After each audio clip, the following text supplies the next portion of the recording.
ધારી તાલુકાના દેવડા ગામના ખેડૂતોએ કમોસમી વરસાદને કારણે થયેલા પાક નુકસાનની માટે મામલતદાર કચેરી ખાતે આવેદન પત્ર આપ્યા। આ દરમિયાન દેવડા ગામના ઘણા ખેડૂતોએ હાજરી આપી અને તાત્કાલિક સહાયના હક માટે આગેવાનોની આગેવાની હેઠળ પત્ર પાઠવ્યું। ખેડૂતોએ જણાવ્યું કે હાલમાં ભારે વરસાદ હોવાના કારણે ડિજિટલ સર્વે શક્ય નથી અને ઇન્ટરનેટ સમસ્યાઓને કારણે પાકની સહાય તરત ફક્ત બેંક ખાતામાં જમા કરાવવાની જરૂરી છે। આ માંગણી ખેડૂતો આગેવાનો ગોરધનભાઈ વસોયા અને રાજુભાઈ તરૈયા દ્વારા યોગ્ય રીતે રજૂ કરવામાં આવી।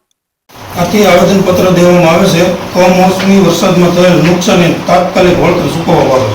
જય ભારત સાહેબ જણાવવાનું કે ધારી તાલુકાના દેવડા ગામે છેલ્લા 10 દિવસથી પડી રહેલ કમોસમી વરસાદને કારણે મગફળી, કપાસ, સોયાબીન, એરંડા, ડુંગળી, તુવેર જેવા તમામ પાકોને 100% નુકસાન થયેલ છે। તો હાલ ખેતીવાડીનું સર્વે થઈ શકે તેમ ન હોય, વાડી વિસ્તારોના રસ્તા વરસાદને કારણે ધોવાઈ ગયેલ છે, તેના કારણે ખેતરે જઈ શકાય તેમ નથી।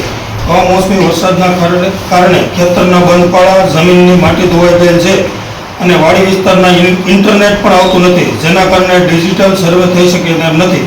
10 દિવસથી સતત વરસાદ આવવાના કારણે સર્વે થઈ શકે તેમ ન હોય તો આપ સાહેબને અમારી રજૂઆત છે કે ખેડૂતનો સંપૂર્ણ પાક નિષ્ફળ ગયેલ હોય તો અમારી ખેડૂતની મુખ્ય 3 માંગ નીચે મુજબ છે।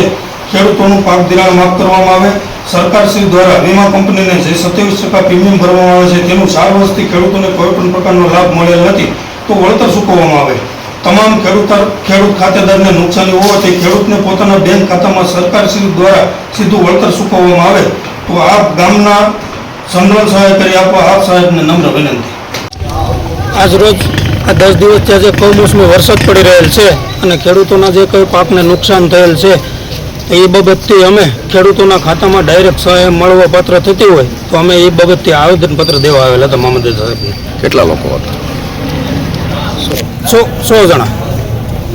આજે દેવડા ગામથી 100 થી 100 જણા વ્યક્તિ 8-10 દિવસથી એક ધારો કમોસમી વરસાદ પડે છે તો આવેદનપત્ર આપતા આવ્યા છીએ।